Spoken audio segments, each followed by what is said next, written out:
আসসালামু আলাইকুম প্রিয় শিক্ষার্থী ভাই বোনেরা, ডিগ্রি অনার্স প্রিমিটিভ মাস্টার সেমিনারে আপনাদেরকে স্বাগতম। জাতীয় বিষয় সকল আপডেট পেতে আমাদের পেজটি দ্রুত ফলো দিন।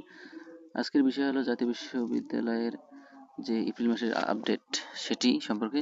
তো 2020-24 মাসের শেষ পর্বের যারা আবেদন করে সদ্য অনার্স পাস করে তাদের ভর্তির মেধা তালিকা কিন্তু 7 এপ্রিল প্রকাশ করা হবে বিকেল 4টায়, এবং তাদের ভর্তি কার্যক্রম কিন্তু 20 এপ্রিলের মধ্যে শেষ হবে।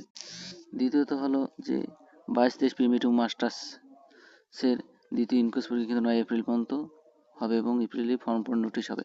এবং 24-25 অনার্স প্রথম বর্ষের দ্বিতীয় ইনকোর্স চলবে 1 এপ্রিল থেকে 15 এপ্রিল পর্যন্ত, এবং 20-21 অনার্স দ্বিতীয় বর্ষের প্রথম ইনকোর্স পরীক্ষা 6 এপ্রিল থেকে 20 এপ্রিল, এবং 2021-22 সেশনের অনার্স তৃতীয় বর্ষের পরীক্ষা চলবে 9 এপ্রিল পর্যন্ত, এবং 20-21 অনার্স চতুর্থ বর্ষের ফর্ম পূরণ চলবে 2 এপ্রিল থেকে 8 এপ্রিল পর্যন্ত, পরীক্ষা 30 এপ্রিল থেকে শুরু।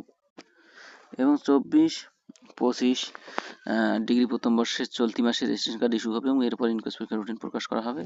এবং 2022-23 সেশনের ডিগ্রি দ্বিতীয় বর্ষের 6 এপ্রিল এডমিট কার্ড প্রকাশ করা হবে, এবং পরীক্ষা শুরু হবে 20 এপ্রিল পর্যন্ত। ঠিক আছে। এবং 2021-22 ডিগ্রি তৃতীয় বর্ষের দ্বিতীয় ইনকোর্স পরীক্ষা চলবে 20 এপ্রিল পর্যন্ত, মে মাসে ফর্ম পূরণ।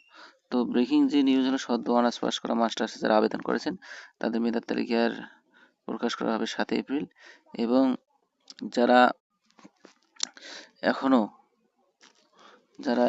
এখনো বসে আছেন যে ইনকোর্স পরীক্ষা ছাড়া ফর্ম পূরণ করতে পারবো কিন্তু পরীক্ষা দিতে পারবো, তাদের জন্য ধারণা খুবই ভুল। তো আপনাদের যাদের ইনকোর্স রয়েছে তারা দ্রুত ইনকোর্স পরীক্ষাগুলো দিন, নাহলে কিন্তু আপনারা ফর্ম পূরণ করতে পারবেন বা আগামীতে পরীক্ষা দিতে পারবেন না। তো সবাইকে ধন্যবাদ, এবং আমাদের পেজটি এবং ইউটিউব চ্যানেল সাবস্ক্রাইব করে আমরা লিঙ্ক দিয়ে দেবো। সবাইকে ধন্যবাদ।